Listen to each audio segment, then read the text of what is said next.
The Bobby Bone Show, everybody roll. Yeah. Last night, my boyfriend and I had a dinner date and watched Susan Raymundo on the Papa Palooza. It was hilarious, nerdy, all the things. But great job. Top 8, pretty epic and sick. She is so quick. It was impressive. But yeah, fun and funny to watch. Great fit. Loved it. Definitely worth all the conversation. Big night in my house Saturday night as Raymundo was on my TV on ESPN Plus in Las Vegas playing Pop-A-Shot. He did finish in the top 8. So first of all, congratulations, Raymundo. Dude, I was nervous for you. I mean, dude, thank you for that trip. That was so fun. That was crazy to watch. It was. I can't believe it was actually on TV and they respected it and they acted like we were athletes. It was the production of it and being in that, it was a club, but it was a studio and arena, was so cool. For those that didn't get to see, they had 8 of those Papa-Shot machines inside of a room, and they had 64 of the players that qualified nationally to play in a Papa-Shot tournament for $5,000. I guess $11,000 total, but first place got $5,000. And so Raymundo had qualified, so we went back to Vegas, and they'd play 8, then 8, then 8. You had to finish in the top half to keep moving forward, and Ray just kept winning. The one time he lost, he had 3 balls stuck in the goal at the same time. Yes. That was weird. Sometimes that happens if you make so many at the same time, I guess, but they redid that one. So was it super competitive between the guys? No, a lot of them were friends. I mean, Tony, it's a community. Some guys were sitting next to other guys' wives. I was like, "Oh, is this your chick?" And he's like, "No, that's my buddies." I'm like, "What?" But they're all friends apparently. You had headphones when you played. People kept asking me what you were listening to. Nothing, absolutely nothing. That's my answer. I couldn't stand the music. That DJ was pumping it. It was Chaos Nightclub. I think he thought it was a dance thing. He didn't know it was Papa-Shot. He thought club people were there. It was so loud. It was affecting how you were thinking. I speculated it was nothing. Absolutely nothing. Really? Yeah. People, and even Caitlin, while I was recording you, she said, "What's Ray listening to?" I said, "I bet nothing." Ray, have you watched the broadcast? Because even the commentators in the broadcast were like, I wonder what he's listening to under those headphones. If they would have done the research, it'd have been funny if they'd have been like, I bet the Bobby Bone Show. He's on that. They had a puppet doing commentary. Yeah, which was weird. I didn't know what angle we were going for. Maybe the kids to tune in, and there's like some puppet. What? Well, the problem was they kept showing the guy that was mouthing the puppet. Yep. You got to cut him out of the shot. I was told that. You can't ruin the magic. Yeah. Were you nervous competing? I wasn't. I played all day. I went to the NBA arena and bought an NBA ticket. So they have machines there for the NBA Summer League. So I played for 3 hours. I was just ready to go do it, honestly. So you got there. You won. You didn't win one, but then you won. You got into the top, 16 or so, right? Yeah. You had to be whatever. They did the first rounds, which was kind of like the World Cup where it was knockout stage, and then it was down to 16 people. And so I went head-to-head against, what was the dude's name? It wasn't Baszler. It was Balzer. I went against Balzer. He beat me first, and then I came from behind and beat him the next 2 games, and he was donezo. So then we went on to the Elite 8, yeah. Then you ran into the number 1 overall seed. Which sucked. You don't like to look ahead in the bracket, but I did. I knew Balzer. I was like, this guy's terrible. And then I saw Isham. And, I mean, he was a dominant force, number 1 seed. I'm like, I got to play Isham first. How is the number 8 seed at a 16 did I go to then have to play the 1 seed? Well, that's how a bracket works. 8 and 9 play. I got to look at it because I am curious how that worked out like that. Well, even if you watch the NCAA tournament. An 8 will play 1 that quickly? The second round, yeah. Dang. Yeah, I know. I got to watch more March Madness, yeah. You did great, though. You said you wouldn't be happy with yourself if you didn't finish number 1. Did you feel happy with yourself? I'm happy. It was freezing cold in there. If you watch the feed, my hands were in my shirt. Who knew they keep Chaos 60 degrees, 20 below normal? I should have brought my hand warmers.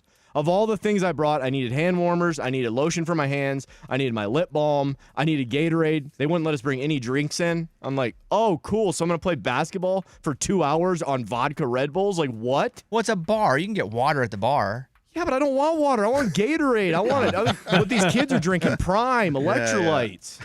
Yeah. So will you compete for nationals in Orlando? That's coming up too. I think they need to do a celebrity entry for me. Throw me in there. Because you don't want to have to qualify again? I think their qualifiers are done. I believe that tournament's all set. Mm. Oh. But what was weird is this thing was before it a month. Everybody that's in the Orlando one was at this one. Well, congratulations. We were proud. Yeah. Top 8 of 64, and those 64 had to be qualifiers. There were some people that choked big time. Oh yeah. Caputo, he was so depressed. He was a favorite. Nicky Buckets, he got out.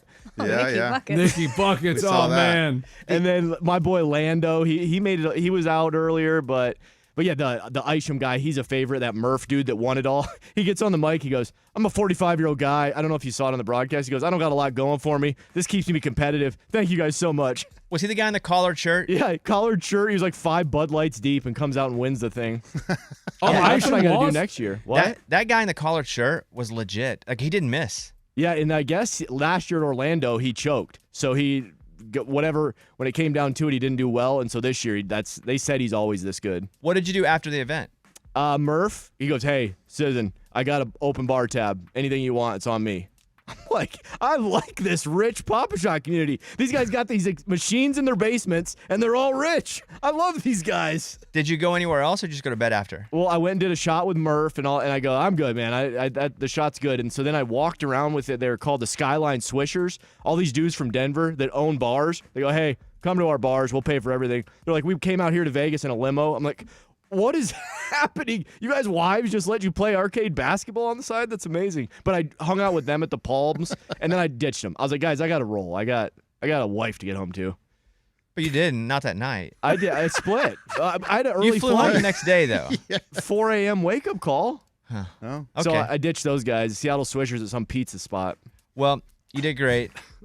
We were all rooting for you. The glove, he also choked. Yes. That was Yeah, I don't another remember one. anybody's name. No, there were a lot of guys. And they didn't know Ray's name. Well, they didn't know a lot of people's name. The guy was Oh. struggling at first because their screen names were all weird. I think he even called Ray like Season Raymundo. No, season. Season. Season? Which makes sense because that's yes. Yeah. But even the Raymond, it was like Raymando. Yeah, that was. I knew it was going to be a butcher job when his Nicky Buckets, he's a legend in the game, and he goes, Nicky Butts. So I'm like, oh my gosh, dude, that's like calling Michael Jordan Michael Jerk or something like that. Like, bro, you got to nail their names. That was fun, though, man. Congratulations. Thank you. Had family watching, niece, nephew, everybody's texting me. I was getting messages too while I was there, and they're like, no cell phones. I mean, no headphones. What? What do you mean no cell phones? You couldn't have them in the event? Apparently, but I still carried it. And then they go, you cannot touch the balls until we start.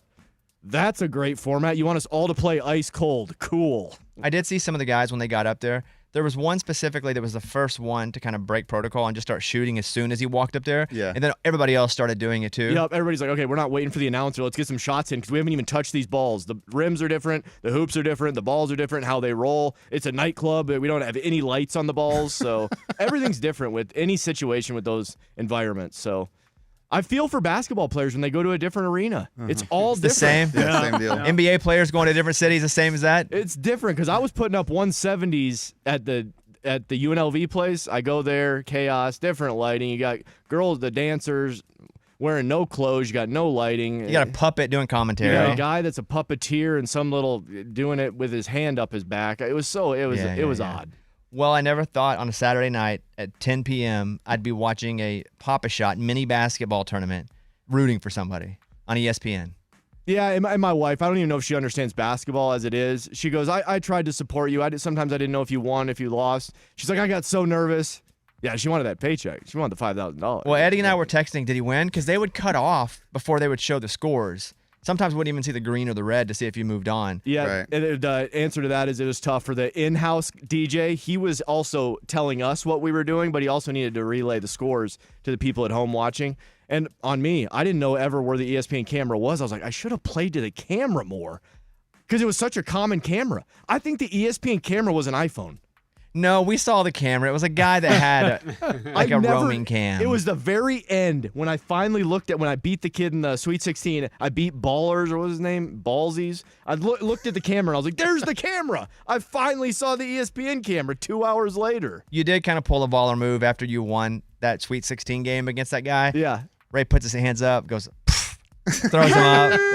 That was a pretty good move. I took a picture of that. Well, and then I also should have had a dance when they first introed me. Instead, I just like. Nah, you were good. You were good. You didn't need to dance. Yeah. You didn't need to What if I threw my shirt off? That'd have been pretty baller. That'd been cool.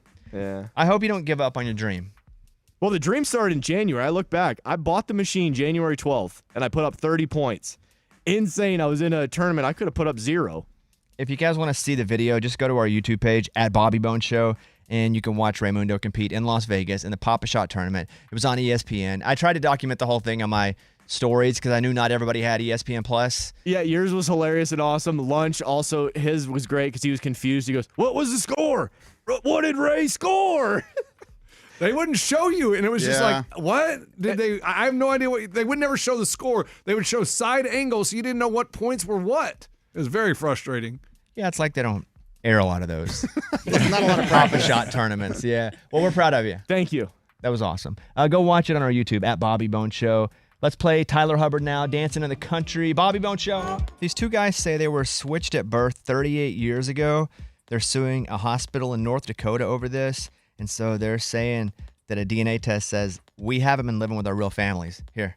January 26, 1988, only Kyle and I were born in that hospital that day. It's the only time we've ever been together. My aunt Martha and I were on ancestry.com. I had done further DNA testing on my raising mom, Evelyn Newton, that came out conclusively that, she was biologically my brother's mom, but she didn't match with me on the platform. We kind of concluded and said, basically, look, Kyle, you were switched at birth. This is why you don't take those tests. Oh. Too much drama. It's tough. Although I've taken the test. I keep having new cousins like every week show up. I get an email, you got another cousin. And they're like 8th cousins or something. But how about these guys? I think if I have lived a really healthy life and loved my parents, I don't think I want to know. But I think I should know. Yeah. So these two guys now are just, what do we do? Sue the hospital. They're suing the hospital. Yeah. That's There you from KKTV 11 News. They were the only two babies, and you switched those two? They were the only two born that day, and they're the two that got switched? There were so many rules when we had our baby. And it's different, right? Because this is like 1988. But this is not the 40s. Yeah, but I think the rules these days, like why it seems so, like there's so many checks and balances is because this happened. Even in the 80s. Yep. 1988. Yeah. And it's a hospital in North Dakota. They're the only two babies born. That's why it's, again, if it were 1918, maybe. 1988? Yeah, these two guys. I don't want to know. But how about that? You open up the envelope and or you open up the email and it says it's not your parent. You probably think they just messed up the DNA test. I wonder if the kids experienced any when they were younger. Because they say with adopted children, they know they're separated from their birth mom, and there's stuff that will pop up in their later years. Sometimes when they're 8 years old, there's an attachment disorder happening. And so I wonder if they experienced that because they weren't with their biological parents. One of them said that he felt like he never really fit in with family. So I think every kid probably feels that way for a little bit. Right. Some symptoms are so like you think it's a defiance disorder and they're just misbehaved kids, but really it's an attachment thing. Like I felt like I didn't fit in with my family, but I can tell you 100%. You are definitely. Like I was their kids. Yeah. Like no doubt about it. That's obvious. That sucks for them.